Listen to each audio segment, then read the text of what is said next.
আমরা আজকে আসছি মহেরা জমিদার বাড়ি, এটা টাঙ্গাইলের ভিতরে অবস্থিত। 3 জন যাবো আমরা, সেজন্য আমরা 3টা টিকিট নিয়ে নিলাম। এই যে এটা হচ্ছে প্রবেশদ্বার। তো আমরা প্রবেশ করতেছি।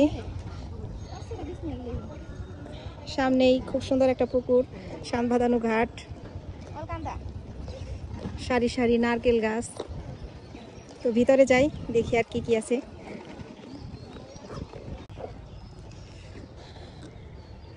ওই যে ভিতরে দেখা যাচ্ছে সেই কাঙ্ক্ষিত জমিদার বাড়ি। এটা হলো জমিদার বাড়ির মেন গেট। গেট আরও আছে, ওই পাশে আরও কয়েকটা গেট আছে। একটা একটা করে সব কটাই দেখানোর চেষ্টা করবো ইনশাল্লাহ। এই গেটটা সবার জন্য উন্মুক্ত আছে, এখান দিয়ে ঢুকতে হবে। তো আমরা এই গেটটা দিয়ে ঢুকতেছি। সামনে 2টা হরিণ।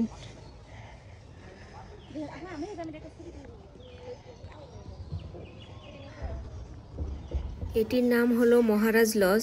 এই মহারাজ লজটি জমিদার বাড়ির বৃহত্তম একটি স্থাপনা। এতে রয়েছে প্রশস্ত মোট 10টি কক্ষ। পশ্চিমা স্থাপত্যকলার মধ্যে প্রাচ্যের সৌন্দর্যের অপরূপ মিশেলে তৈরি এই মহারাজ লজ। মহারাজ লজের পশ্চিমাংশে নির্মিত টেনিস মাঠটি ছিল জমিদারদের নাট মন্দির।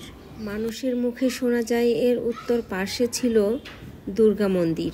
এখন ভিতরে প্রবেশ নিষিদ্ধ, তাই দেখাতে পারলাম না। জমিদার তরফের দ্বিতীয় আবাসস্থলের নাম হলো আনন্দ লজ। পশ্চিম ও প্রাচ্যের অনুপম স্থাপত্যশৈলীর সুনিপুণ মিশেলে নির্মিত আনন্দ লজ একটি দ্বিতল বাড়ি। এটিতে মোট 12টি কক্ষ আছে। বর্তমানে ভবনটির নিচতলা পিটিসির প্রশাসনিক ভবন হিসেবে ব্যবহৃত হচ্ছে। এটা হলো জমিদার বাড়ির পিছনের সাইড। এই যেখানে অনেক ধরনের পাখি আছে, উট পাখি, ওই তো হরিণ দেখা যাচ্ছে। Wow,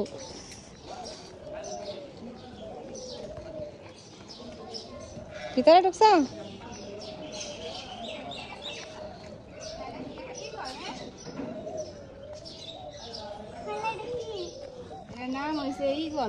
eagle.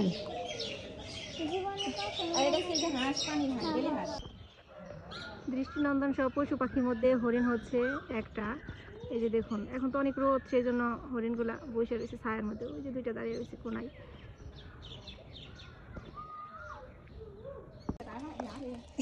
নে নে, এটা নিতে চাইতেছে। নিবি নিবি, নিচে নিচে, নে নে নে। কে এখন নিহারা না, টান দাও জোরে টান দাও। এই তো এই তো আমি সাহায্য করুন না, আবার খাপলা দিব। এই তো এটা তো পরে তৈছে বানর, তো পারার কথা। জলঙ্গি দিলে কিন্তু পরে যাবে গায়ের মধ্যে। জলঙ্গি দিতে পারছে ওটার মধ্যে বইয়া। জলঙ্গি তো খারাপ হয় নাই, ভালো তো। এই তো নিছ, কিন্তু তো ভাই হালাইলে। ভালোই খেলাধুলা হইলো। খেলা ওইদিকে যাই। এখানে বাচ্চাদের অনেক ধরনের রাইড আছে। তো দুপুরবেলা তো এখন কেউ নাই, এই জন্য একদম খালি শুনশান পড়ে রয়েছে।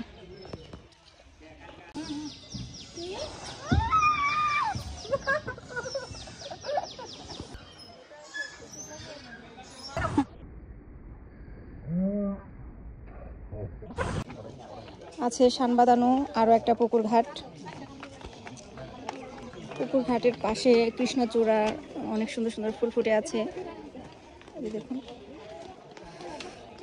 খুবই সুন্দর।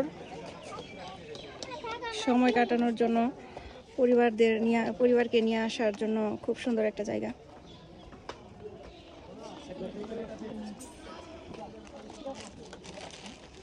তো পুকুরের মাঝখানে একটা ঘর আছে, অনেকেই বসে আছে, আমিও যাই।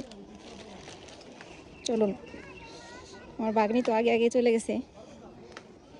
কি হয়েছে? রঙিন মাছ তোমার নামিয়ে দেই, একটা মাছ ধরে নিয়ে আসো।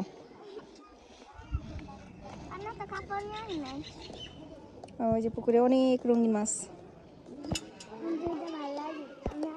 সেনাপতি, আমার রাজা কোথায়? আমি হুকুম করছি, এখনই তারে ধরে এনে আমার সামনে হাজির করা হোক।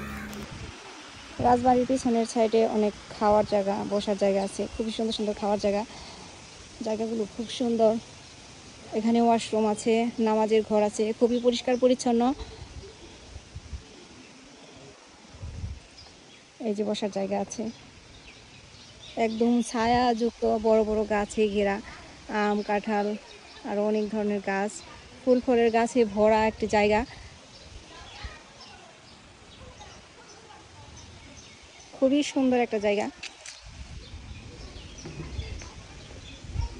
তো আমরা একটু ওই দিকে যাই। এখানে একটু ভিআইপি পার্সনদের জন্য বসার জায়গা, সম্ভবত জনসাধারণের প্রবেশ নিষেধ লেখা দিচ্ছে। আবার এখানে অনেক বসার জায়গা আছে। এখানে ভিডিও ছবি টবি তোলার জন্য খুবই সুন্দর। ওই যে এই পাশটাতে পুরাই বসার জায়গা একদম।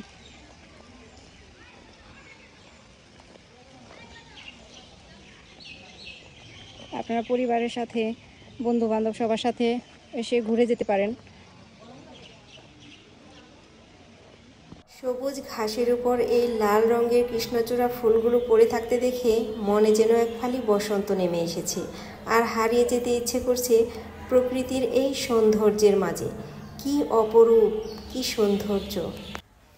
তো অনেক ঘোরাফেরা করলাম, অনেক কিছুই দেখলাম, পরিবারের সবাই একসাথে আসছিলাম, অনেক মজা করলাম সারা দিন। তো ধন্যবাদ সবাইকে কষ্ট করে আমার পুরো ভিডিওটা দেখার জন্য। আল্লাহ হাফেজ, আসসালামু আলাইকুম।